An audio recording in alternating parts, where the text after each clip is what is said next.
అహం మరియు కోరికలతో నిండి ఉన్న ద్వితీయ మనసును విడిచిపెట్టే ధ్యానం చేయడం వలన లాభాలు ఉన్నాయని తెలిసినా ఎందుకు మనుషులు ధ్యానం చేయలేరు అని అర్జునుడు అడుగుతాడు. అందుకు కృష్ణుడు చెప్పిన కారణాలు: 1. ప్రాథమిక మనసు ఆత్మకు ఇచ్చిన 3 బాధ్యతలైన శరీర పోషణ, రక్షణ, పునరుత్పత్తులను నెరవేర్చడం కోసం 6 గుణాలతో కూడి ఆత్మ ప్రాపంచిక సుఖ అనుభవాలు పొందుతూ ఆ అనుభవాలకు అలవాటు పడిపోతుంది. ఆత్మ చేసే 7 పనులలోని 7వ లక్షణమైన ఈ అలవాటు అనేదే మాయ. అంటే ద్వితీయ మనసే మాయ, అంటే ప్రపంచమే మాయ.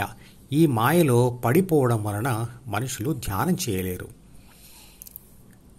2. ధ్యాన అనుభవం త్వరగా రాదు మరియు చాలా కష్టం అనుకొని ధ్యానం చేయకపోవడం లేదా మొదలు పెట్టకపోవడం. ఇది 2వ కారణం. ఇక 3వ కారణం, ధ్యాన అనుభవం ఎప్పుడూ పొంది ఉండకపోవడం వల్ల, అలా అనుభవం పొందిన వారిని చూడకపోవడం వల్ల దాని గొప్పతనం తెలియదు కాబట్టి దాని మీద ఆసక్తి కలగదు. అందువలన అలవాటైన అనుభవాల మీదకే దృష్టి మళ్ళుతుంది. 4వ కారణం, ధ్యానం చిన్నతనం నుండే చేయడం మొదలు పెడితే ప్రాథమిక దశలో మంచి లక్షణాలు, ప్రాపంచిక గెలుపులు, సుఖాలు కూడా వస్తాయనే విషయం తెలియకపోవడం. ఇక 5వ కారణం, ధ్యానం చేయడం వలన సన్యాసి అవుతారని, అంటే ఏ పనులు చేయకుండా ఉంటారని, అంతేకాకుండా ధ్యానం అనేది ముసలితనంలోనే ఉపయోగపడే విషయం అనే తప్పుడు అభిప్రాయాలు. మహాభారతంలో ధ్యానం చేసి స్థితప్రజ్ఞ పొందిన కృష్ణుడి పాత్ర మనందరికీ తెలిసిందే. తాను స్వయంగా యోగి అయినా కూడా కృష్ణుడు అన్ని కుటుంబ బాధ్యతలను సమర్థవంతంగా నిర్వహించాడు కదా. అన్ని పనులు చేస్తున్నా, అన్ని అనుభవిస్తున్నా కూడా ఏ ప్రపంచ సమాచారానికి, కోరికలకు, ఆ కోరికల ద్వారా చేసే పనికి మరియు పని ఫలితానికి అతుక్కొని ఉండకపోవడం, అంటే అలవాటు పడకపోవడం, అంటే మాయలో పడిపోకపోవడమే అతి ముఖ్యమైన విషయం.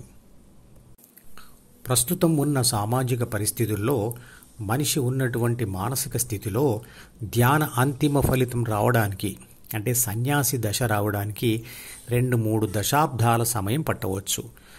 ప్రాపంచిక అనుభవాలతో రూపొందిన అహం మరియు కోరికలతో నిండిన ద్వితీయ మనసు వల్ల దానికి అతుక్కుపోయిన భోగి రోగిగా మారేంత వరకు యోగి కావడానికి ప్రయత్నం చేయడు.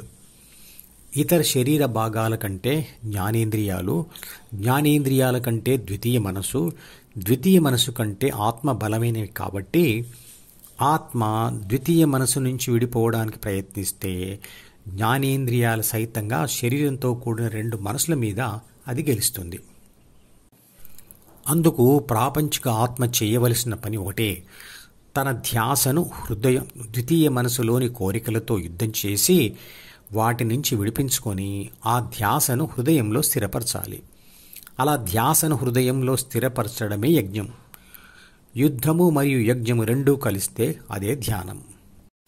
ఈ మధుపదం యూట్యూబ్ ఛానల్ వీడియోని సబ్స్క్రైబ్ చేసి గంట గుర్తును నొక్కి ఆల్ని సెలెక్ట్ చేసి ప్రతిరోజు యూట్యూబ్ ఓపెన్ చేసి అడుగున ఉన్న సబ్స్క్రిప్షన్ బటన్ నొక్కితే అన్ని లేటెస్ట్ వీడియోలు చూడవచ్చు.